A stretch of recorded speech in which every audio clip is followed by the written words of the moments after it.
Hello friends, आज हम बनाते हैं हरे चने का निमोना, जो कि बुंदेलखंड में बहुत फेमस है और ये सीज़न भी हरे चने का है। तो चलिए बनाते हैं फिर। ये देखिए, मैंने मार्केट से हरे चने लाए हैं। ये बहुत ही इजीली अवेलेबल हो जाते हैं इस मौसम में। अब हम इन सभी फली में से चने निकाल लेंगे। इसको निकालने में बहुत टाइम लग जाता है। अगर आपके पास घर में 2-3 लोग हैं तो आप उन सभी से एक साथ निकालेंगे तो ये जल्दी हो जाएगा। तो ये देखिए, थोड़ी थोड़ी करके हम ये सभी चने निकाल लेंगे।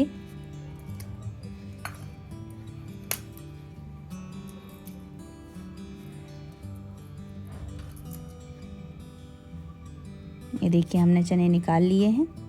अब हम इन्हें एक बार धुल लेंगे। ये कुछ इस तरीके से रहेंगे, देख सकते हैं आप। अब हम इसे एक मिक्सी के जार में डालेंगे और एक फाइन पेस्ट बना लेंगे। यहाँ हम थोड़ा सा पानी भी ऐड करेंगे, करीब आधा कप। जार को बंद करेंगे।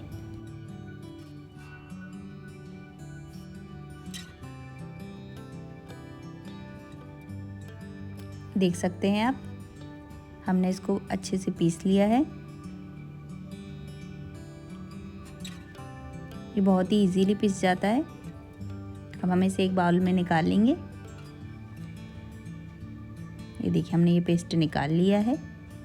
अब हम कढ़ाई गरम करेंगे, उसमें 1 बड़ा चम्मच तेल डालेंगे। लहसुन डालेंगे, बारीक चॉप किया हुआ। लहसुन थोड़ा सा ज़्यादा लेंगे हम, क्योंकि इसमें लहसुन का बहुत अच्छा टेस्ट आता है। 3 से 4 हरी मिर्च, जिसे बारीक चॉप किया है।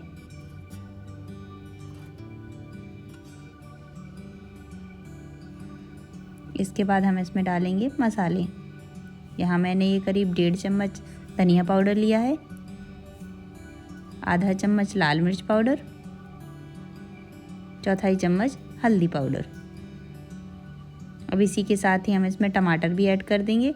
यहाँ मैंने 2 मीडियम साइज़ के टमाटर लिए हैं, जिसे बारीक चॉप कर लिया है। अब हम मसालों को और टमाटर को एक साथ भून लेंगे। टमाटर पहले ही पानी छोड़ते हैं, इसलिए हम इसे यहाँ मसाला भूनते हुए पानी का इस्तेमाल नहीं करेंगे। जब तक ये पानी सूख नहीं जाता तब तक हम यहाँ पे पानी नहीं डालेंगे और करीब हम मसाले को 5 से 7 मिनट तक भूनते रहेंगे। ये देखिए, करीब 5 मिनट हो गए हैं। अब हम यहाँ थोड़ा सा पानी डालेंगे और साथ ही हम इसमें मैंने यहाँ पे 2 नॉर्मल साइज़ के आलू लिए हैं, जिसे इस तरीके से लंबाई में चॉप कर लिया है। और आलूओं को मसाले के साथ ही मिक्स कर लेंगे और करीब 3 मिनट तक और पका लेंगे।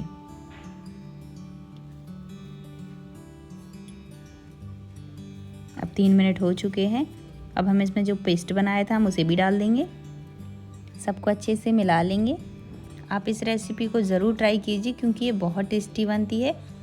और अगर आपने मेरे चैनल को अभी तक सब्सक्राइब नहीं किया है तो प्लीज़ सब्सक्राइब कर दीजिए। जो भी आपकी क्वेरी हो मुझे कमेंट में ज़रूर बताइए। तो अब हम आते हैं अपनी रेसिपी पर। यहाँ मैंने थोड़ा सा पानी ऐड किया है।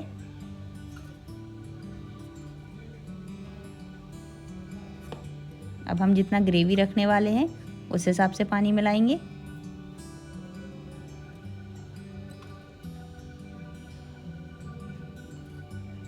यहाँ मैंने करीब 1.5 गिलास पानी मिलाया है।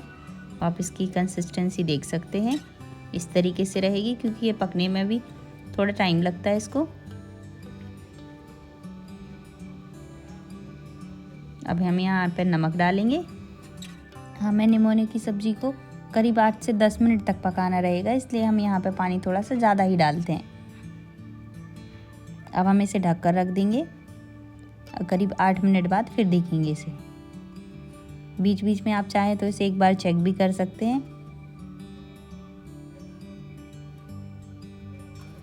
ये देखिए, ये पक चुकी है। अभी 1 से 2 मिनट के लिए हम इसे खुला पका लेंगे और आलू भी चेक कर लेंगे आलू पके हैं या नहीं। अब हम इसमें ऊपर से धनिया डालेंगे। धनिया हम थोड़ा सा ज़्यादा ही लेंगे, क्योंकि धनिया का टेस्ट इसमें बहुत अच्छा आता है। तो कमेंट में मुझे ज़रूर बताइए आपको मेरी रेसिपी कैसी लगी है और मेरे वीडियो को लाइक कीजिए, चैनल को सब्सक्राइब कीजिए। आप इसे पूड़ी के साथ या पराठे के साथ सर्व कर सकते हैं। तो मिलते हैं अगले वीडियो में। Thank you for watching.